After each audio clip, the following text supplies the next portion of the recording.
আল্লাহর কাছে জিলহজ মাসের প্রথম 10 দিনের নেক আমল যত বেশি প্রিয়, অন্য কোনো আমল এত বেশি প্রিয় না। আল্লাহ পাক এরকম কিছু অকেশন সৃষ্টি করে দিয়েছেন, এমন কিছু উৎসব আল্লাহ পাক সৃষ্টি করে দিয়েছেন যেখানে মানুষ আমল গুছিয়ে আবারও আল্লাহর পথে ফিরে আসতে পারে। আমার কথা কি বোঝা যাচ্ছে? ঠিক এরকমই একটা উৎসব হচ্ছে, একটা অকেশন হচ্ছে আমলের উৎসব, সেটা হলো এই জিলহজ মাসের প্রথম 10 দিন। এই জিলহজ মাসের প্রথম 10 দিন সম্পর্কে আল্লাহ পাক সূরা ফজরের মধ্যে শপথ করেছেন, ওয়াল ফাজরি, ফজরের কসম, ওয়া লায়ালিন আশর, এবং এই 10 রাতের কসম। এই 10 রাত বলতে এখানে জিলহজ মাসের এই 10 দিন এবং 10 রাতকে বোঝানো হয়। এর ফজিলত সম্পর্কে নবী সাল্লাল্লাহু আলাইহি ওয়াসাল্লাম একটা হাদিসে বলছেন, ইবনে আব্বাস রাদিয়াল্লাহু আনহুমা থেকে বর্ণিত, নবী করিম সাল্লাল্লাহু আলাইহি ওয়াসাল্লাম বলেছেন যে মা মিন আইয়ামিন আমালু সালিহু ফীহিন্না আহাব্বু ইলাল্লাহ মিন হাযিহিল আইয়ামিল আশরা।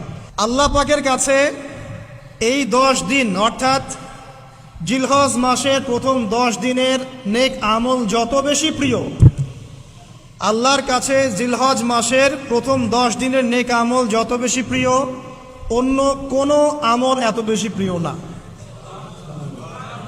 অন্য কোনো আমল, এটা বুঝতে গিয়ে সাহাবায়ে কেরাম প্রশ্ন করছেন, ক্বালু, তারা বলছেন, ইয়া রাসূলুল্লাহ, হে আল্লাহর রাসূল, বলুন সাল্লাল্লাহু আলাইহি ওয়াসাল্লাম, ওয়ালাল জিহাদু ফি সাবিলিল্লাহ, আল্লাহর পথের জিহাদও কি নয়? আমরা তো জানি ইসলামের সর্বোচ্চ চূড়া হচ্ছে আল্লাহর পথের জিহাদ। তো নবী সাল্লাল্লাহু আলাইহি ওয়াসাল্লাম বলছেন, ওয়ালাল জিহাদু ফি সাবিলিল্লাহ, আল্লাহর পথের জিহাদও নয়,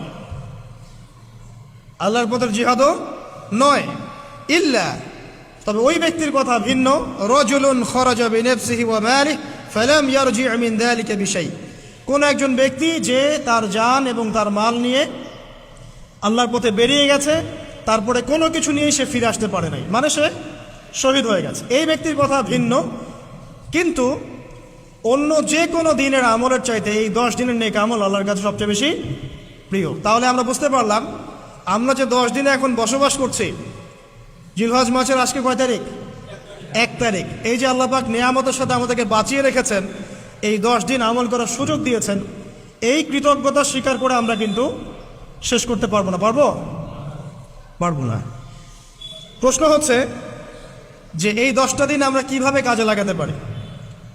আমি সেদিকেই যাবো ইনশাল্লাহ। তার আগে এই দিনগুলো সম্পর্কে আর কয়েকটা ফজিলতের হাদিস শুনিয়ে দিচ্ছে।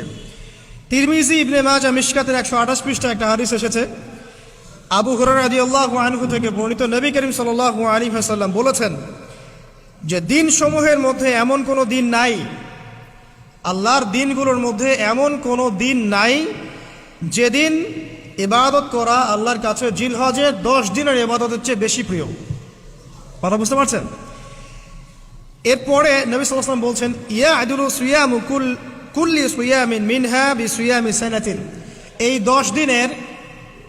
10 দিনের একটা সিয়াম বা একটা রোজা 1 বছর রোজা রাখার সমান। এই 10 দিনের একটা রোজা 1 বছর রোজা রাখার সমান। ওয়া কিয়ামু কুল্লি লাইলাতিন ফিহা বিকিয়ামি লাইলাতুল কদর, এবং এই 10 রাতের এক রাতের কিয়াম লাইলাতুল কদরের কিয়ামের সমান। আর আমরা জানি লাইলাতুল কদর সম্পর্কে আল্লাহ পাক কি বলেছেন, লাইলাতুল কদরি খায়রুম মিন আলফি শাহর, 1000 মাসের ইবাদতের চেয়ে উত্তম। তাহলে আমরা বুঝতে পারছি যে এই 10 দিন 10 রাত কি আমল করতে হবে, এই হাদিসটা বলে দিচ্ছে, সিয়াম এবং কিয়াম। 10টা সিয়াম না পড়েন, অ্যাটলিস্ট 3টা সিয়াম পড়া যাবে ইনশাআল্লাহ। পড়া যাবে না? একটা সোমবার পাবো সামনে আমরা, ওটা রাখা যাবে ইনশাআল্লাহ। একটা বৃহস্পতিবার পাবেন, সেটাও রাখা যাবে ইনশাআল্লাহ। আর আরাফার সিয়াম পাবেন ইনশাআল্লাহ। আরাফার সিয়াম রাখলে আগের 1 বছর, পরের 1 বছর, 2 বছরের গুনাহ মাফ হয়ে যাবে ইনশাআল্লাহ আযজা ওয়া জাল। আর কিয়াম সম্পর্কে আমি সামনে বলছি ইনশাআল্লাহ তাআলা। এরপরে বাইহাকির একটা বর্ণনা আছে যে জিলহজ মাসের প্রথম দশকের রাতে, জিলহজ মাসের প্রথম দশকের রাতের প্রত্যেকটা নেক আমলকে 10 দিয়ে গুণ করা হয়, 10 গুণ বৃদ্ধি করা হয়। সুবহানাল্লাহ। আরও আছে বাইহাকি এবং ইসবাহানির বিশুদ্ধ সনদে হযরত আনাস বিন মালিক রাদিয়াল্লাহু আনহু থেকে বর্ণিত আছে, জিলহজ মাসের প্রথম দশকের প্রতিদিন 1000 দিনের সমান, মানে প্রতিদিনের আমল 1000 দিন আমলের সমান, এবং আরাফার দিনের মর্যাদা 10,000 দিনের সমান। আরাফার দিন যে ব্যক্তি ইবাদত করবে ইনশাআল্লাহ তাআলা সে 10,000 দিন ইবাদতের নেকি পাবে ইনশাআল্লাহ আযজা ওয়া জাল্লা। তো প্রথম কি করতে হবে সেটা এই হাদিস থেকে বোঝা যাচ্ছে। হাদিসটা কি? উম্মে সালামা রাদিয়াল্লাহু আনহা থেকে বর্ণিত, নবী সাল্লাল্লাহু আলাইহি ওয়াসাল্লাম বলছেন যে জিলহজ মাসের চাঁদ যে ব্যক্তি দেখবে সে যেন তার নখ এবং তার চুল এগুলো যেন আর না কাটে। চাঁদ দেখে ফেলেছেন, কুরবানি করা পর্যন্ত এখন চুল আর নখ যেন সে না কাটে। যদি না কাটেন তাহলে কি হবে? আপনি একটা পূর্ণাঙ্গ কোরবানির নেকি পাবেন ইনশাআল্লাহ। আর একটা কোরবানির নেকি কি জানেন? কোরবানির পশুর গায়ে যতগুলো লোমকূপ আছে ততগুলো নেকি আপনার আমলনামায় যুক্ত হবে ইনশাআল্লাহ আযজা ওয়া জাল্লা। এগুলো হাদিস।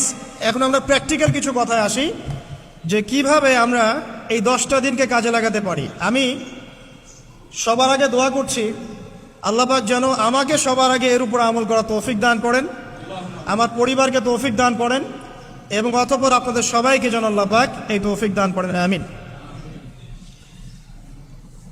1 নাম্বার,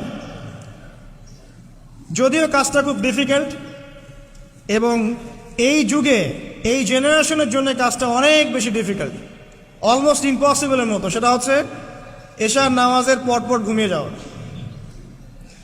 তাই না ভাই? এই কাজটা এখন কোয়াইট ইম্পসিবল, এশার নামাজের পরপর ঘুমিয়ে যাওয়া। কিন্তু চেষ্টা করতে হবে, আল্লাহ তৌফিক দান করুক, 10টা-11টার মধ্যেই যেন আমরা ঘুমিয়ে পড়তে পারি। আল্লাহ তৌফিক দান করুন। সবার আগে যেন আমাকে তৌফিক দান করে। কোনো কোনো রাত এমনও কেটে যায় ফজরের নামাজ পড়তে হবে জন্য সারা রাত জেগে থাকতে হচ্ছে। আর আমাদের সময়ে বারাকা কমে গেছে, জানেন?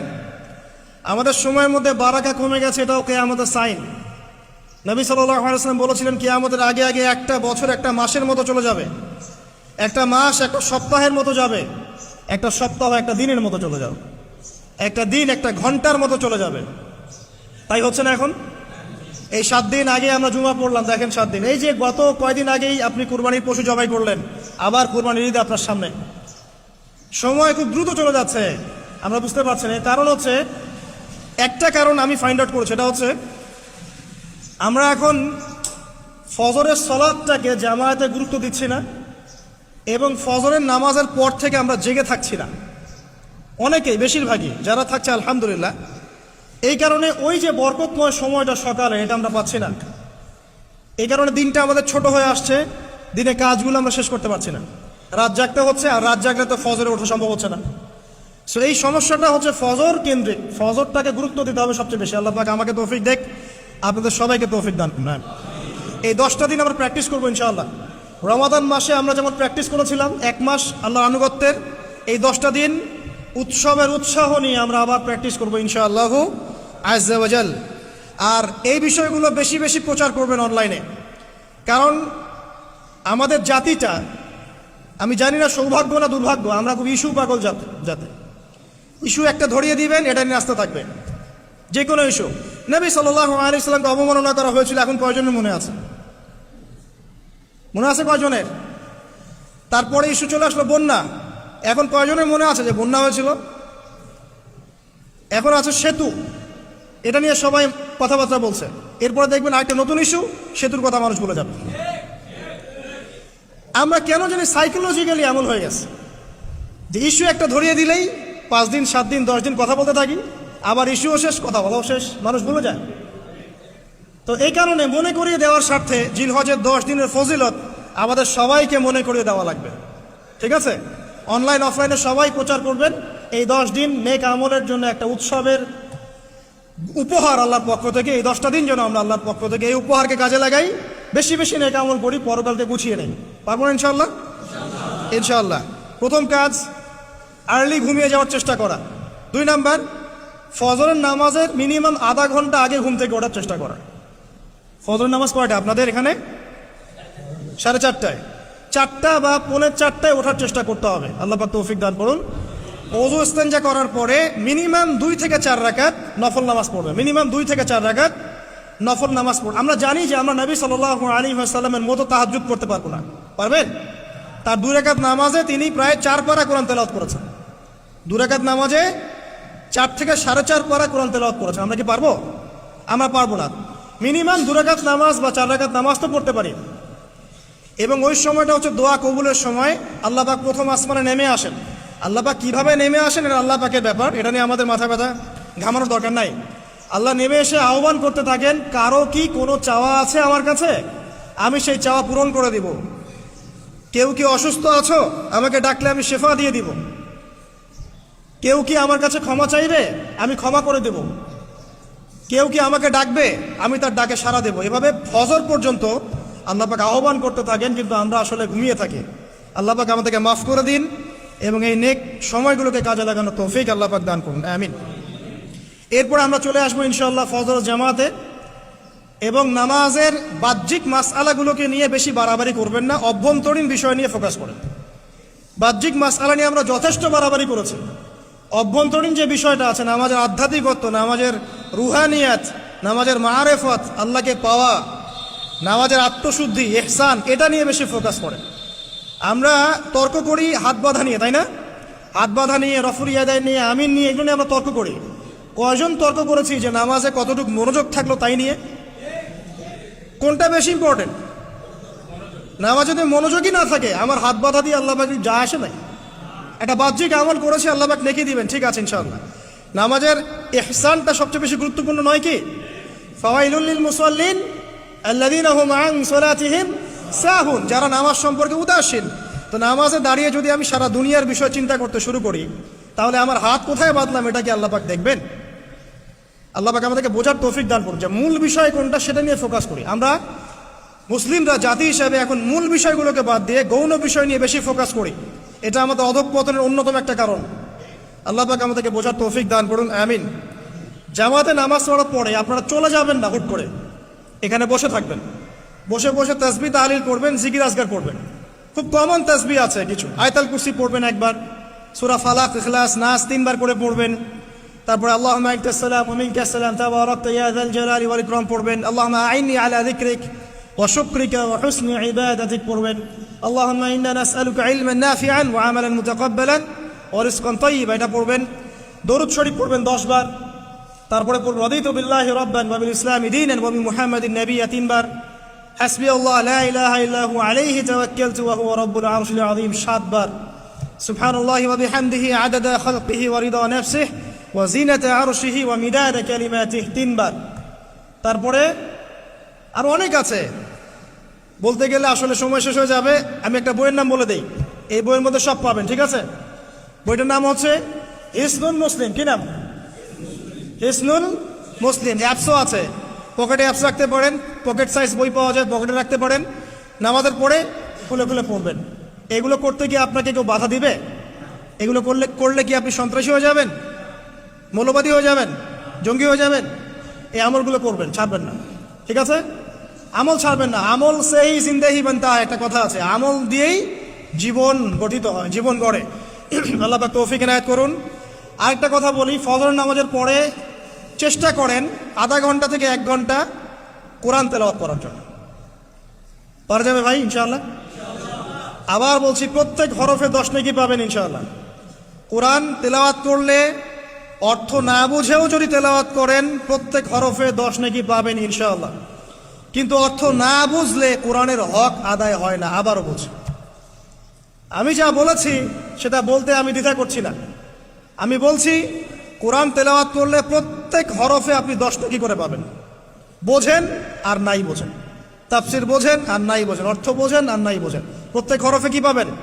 10 নেকি পাবেন। কিন্তু অর্থ না বুঝলে, অনুধাবন না করলে কোরআন নাজিলের মূল হক আদায় হবে না। কোরআন নাজিল হয়েছে তাদাব্বুরের জন্য, গবেষণার জন্য, কোরআন কেন্দ্রিক জীবন করার জন্য। যদি অর্থ না বোঝেন কেমন করে জীবন করবেন? আর যতটুকু বুঝবো আলহামদুলিল্লাহ, যেটা বুঝবো না ওলামায়ে কেরামের কাছে যাবো, জিজ্ঞাসা করবো, জেনে নিব, সিম্পল। আমি তো সব বুঝবো না, বুঝবো? আমি তো সব বুঝতে পারবো না। যেটা বুঝবো না আলেমদের কাছে জিজ্ঞাসা করে নেব।